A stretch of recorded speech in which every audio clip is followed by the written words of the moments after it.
¿Cómo estamos, familia de Schoenstatt?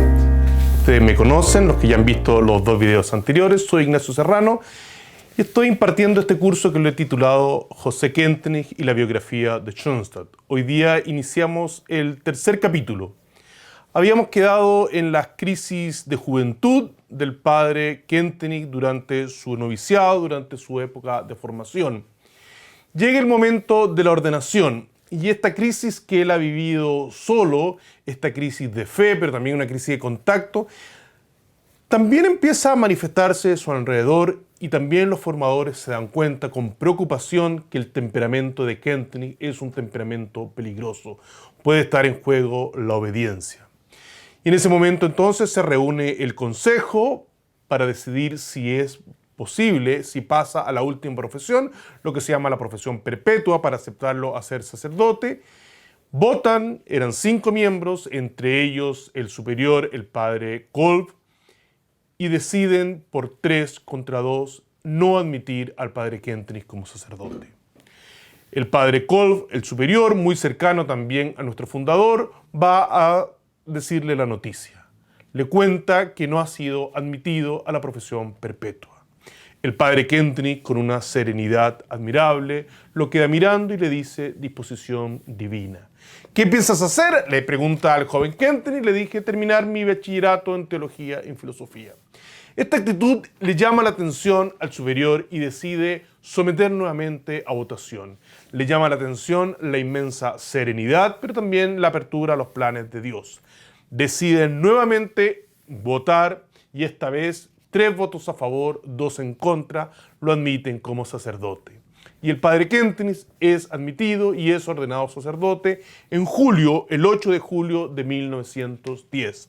Se tiene aún la estampita donde señala la fecha de ordenación, el recuerdo de ordenación, y en él se señala: concede, Dios mío, que todos los espíritus se unan en la verdad y todos los corazones en el amor. Y abajo de esa estampita se señala: Sagrado Corazón de Jesús, en vos confío. Es un triunfo de la Virgen, es un triunfo también del Padre, es un triunfo de la Providencia.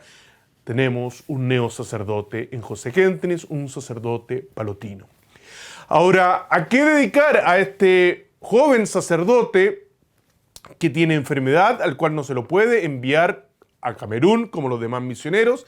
Se decide entonces encargarlo, además por su talento intelectual, a ser profesor. El padre Kentenich es inicialmente profesor y profesor de latín.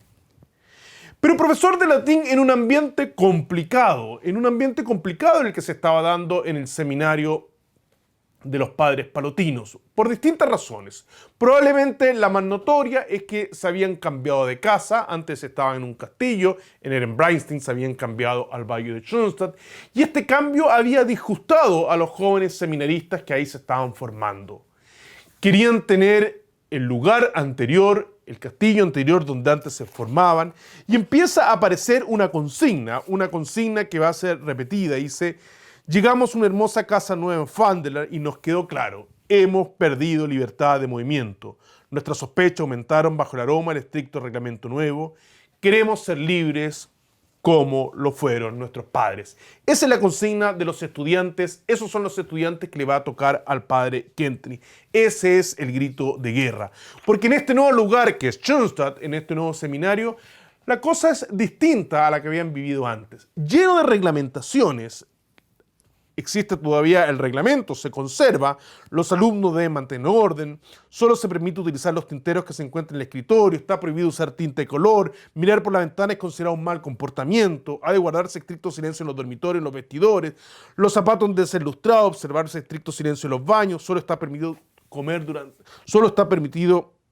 durante las comidas, los paquetes van a ser revisados, etcétera, etcétera. Pero sobre todo, además, empiezan a aparecer 3 castigos para estos jóvenes. Una carta de atención.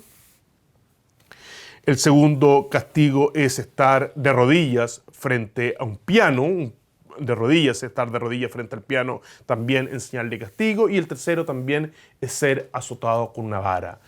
El padre vive también en estos jóvenes castigos físicos en el seminario. Por esas cosas de la providencia, el director espiritual que había estado asignado renuncia. Los dos directores que habían estado asignados renuncian. Entonces los superiores palotinos deciden nombrar al joven sacerdote José Kentenich, que hasta entonces se había dedicado a profesor de latín, como director espiritual de esta nueva comunidad. Y ahí se empieza a iniciar una pequeña revolución. El padre Hernán Alessandri habla de una revolución sin revolución. ¿Por qué? Porque el padre Kentenich se da cuenta que en ese ambiente efervescente, en ese ambiente de autonomía, en ese ambiente de grito de guerra, algo tiene que hacer. ¿Qué hace? Bueno, él utiliza esas mismas fuerzas, lo que después nosotros lo vamos a conocer como pedagogía del movimiento, utiliza esa misma disposición, utiliza ese mismo ánimo de querer ser libre para llamarlos a una nueva libertad, a una libertad interior.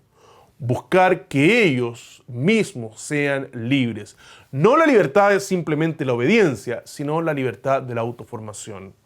Y 2 años más tarde de haber sido ordenado, en 1912, un 27 de octubre de 1912, se dará lo que se conoce como el acta de prefundación. Mucho más tarde se le llamará el acta de prefundación, obviamente. En este momento se conoce como el programa. Y en el programa se señala, bajo la protección de María, queremos educarnos a nosotros mismos, queremos autoeducarnos como personalidades recias, libres y sacerdotales.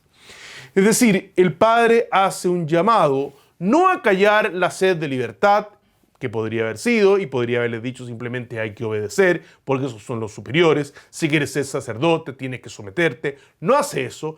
Tampoco lo que hace es decirle, miren, nosotros vamos a generar en mi clase un espacio de libertad donde podamos criticar a las autoridades, donde podamos hacer lo que nosotros queremos. No.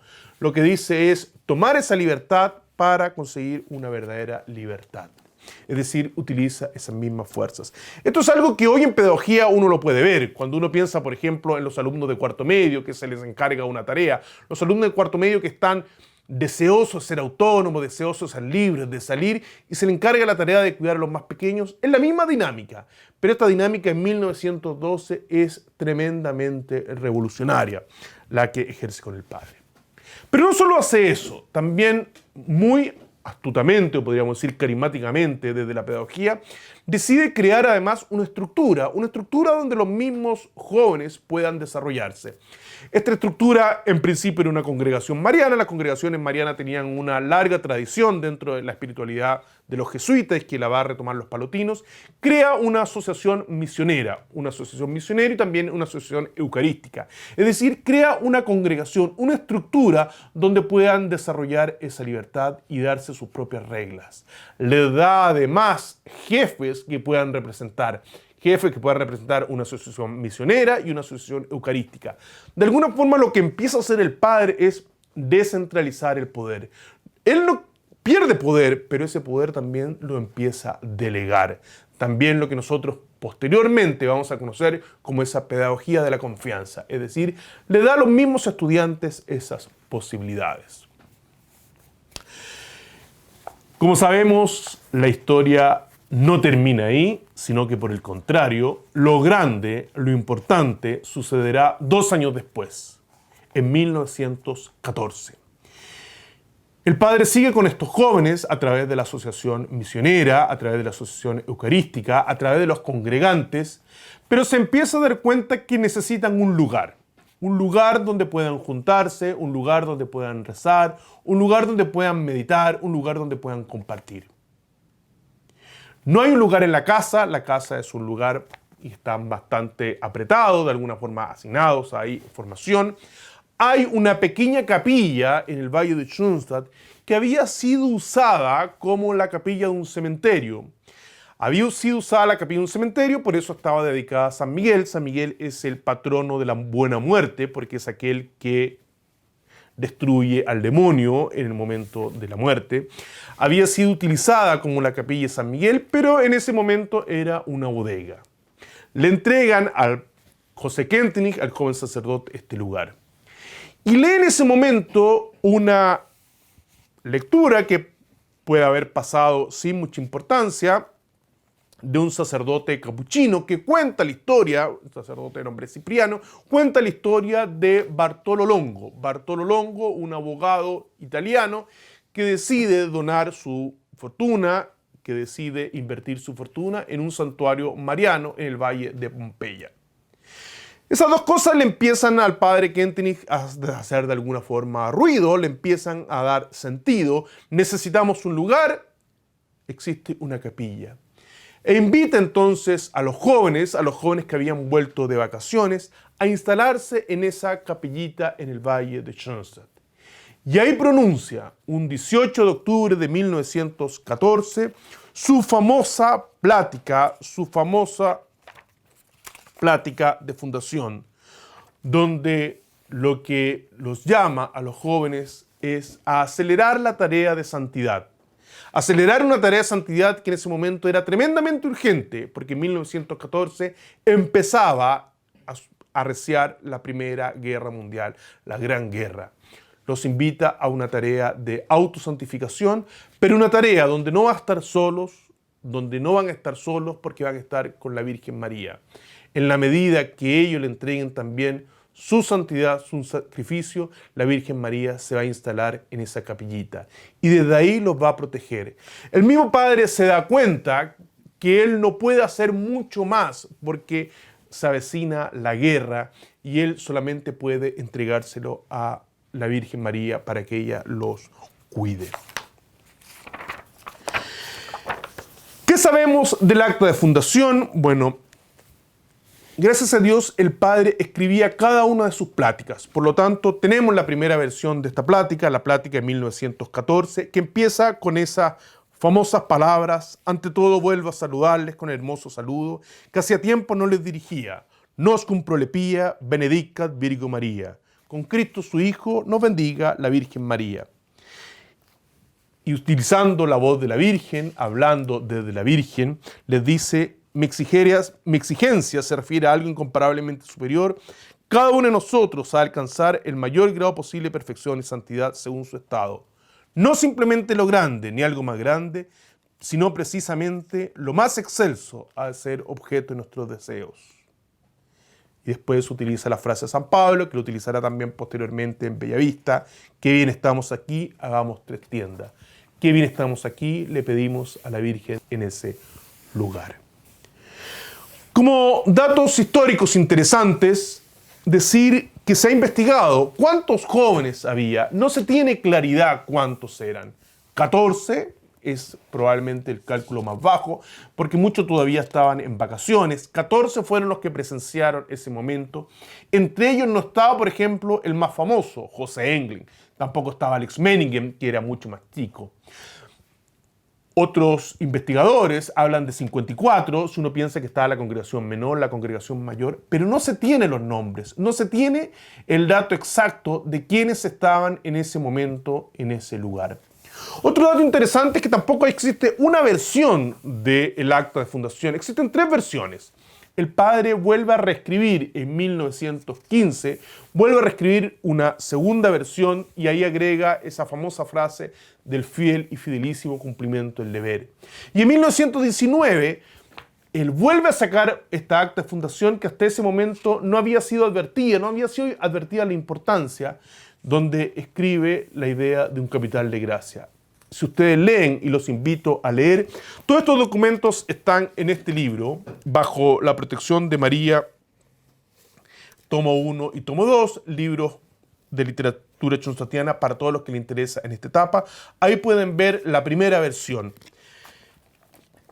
En este otro libro del padre Jonathan Niehaus, Héroes de Fuego, pueden ir leyendo también la versión de 1914, la versión de 1915 y la versión de 1919 del mismo acta de fundación.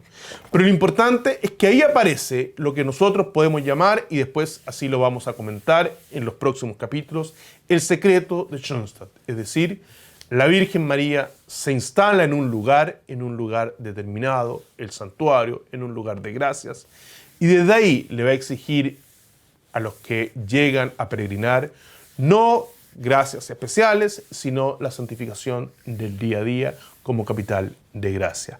Ese es el secreto de Schoenstatt que va a permitir después la inmensa fecundidad del movimiento. Este es el primer momento, pero es el momento fundacional. Por eso esta plática del 18 de octubre de 1914, así la llamamos el acta de fundación. Los invito a leerla, en este tiempo no podemos volver a revisarla, pero para conocer más los invito a leerlas, ya sea a través de estos libros, ya sea también a través del libro Documentos de Schoenstatt y poder así seguir ahondando en la biografía del movimiento, la biografía de Schoenstatt. Muchas gracias, hasta el próximo capítulo.